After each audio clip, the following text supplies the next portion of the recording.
Jantung adalah organ sistem peredaran darah yang mengepam darah ke sekitar badan. Mari kita lihat pada struktur jantung. Jantung mempunyai 4 ruang, atrium kanan, atrium kiri, ventrikel kanan dan ventrikel kiri.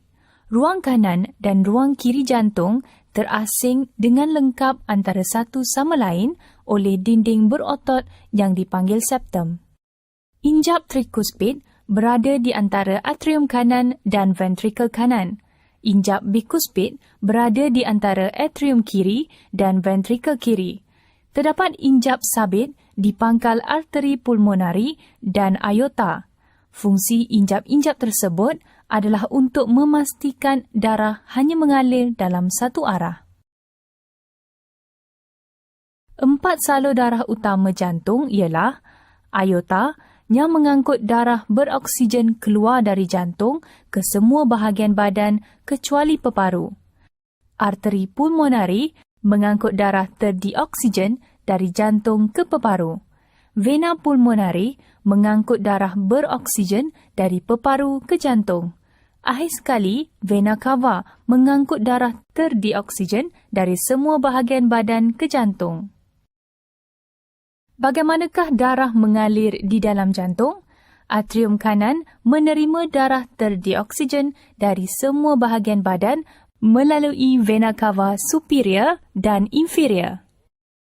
Atrium kanan mengecut dan darah dipaksa masuk ke dalam ventrikel kanan melalui injap trikuspid. Apabila ventrikel kanan mengecut, darah terdioksigen dipam ke dalam arteri pulmonari dan darah diangkut ke peparu. Darah beroksigen dari peparu diangkut ke dalam atrium kiri melalui vena pulmonari. Atrium kiri mengecut dan darah dipaksa masuk ke dalam ventrikel kiri melalui injap bikuspid. Apabila ventrikel kiri mengecut, darah beroksigen dipam ke dalam aorta dan darah diangkut ke semua bahagian badan. Terdapat 3 jenis salur darah utama di dalam badan kita, arteri, kapilari dan vena. Arteri membawa darah keluar dari jantung. Vena membawa darah ke jantung. Kapilari membolehkan pertukaran gas, nutrien dan bahan-bahan perkumuhan antara sel-sel badan dan darah.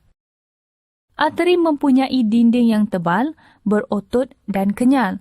Arteri mempunyai lumen yang kecil tetapi tidak ada injap. Darah mengalir lebih laju dan pada tekanan yang lebih tinggi daripada di dalam vena. Vena mempunyai lumen yang lebih besar daripada arteri.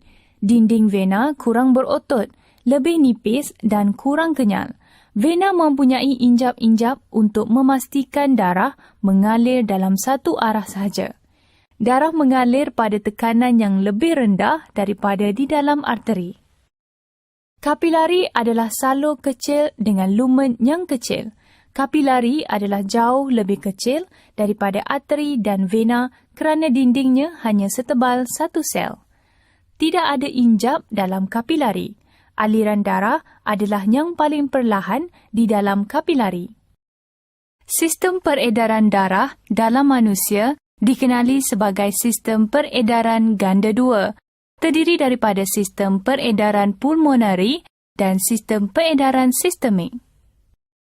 Sistem peredaran pulmonari adalah laluan darah dari jantung ke peparu dan kembali ke jantung. Sistem peredaran sistemik adalah laluan darah dari jantung ke semua bahagian badan dan kembali ke jantung.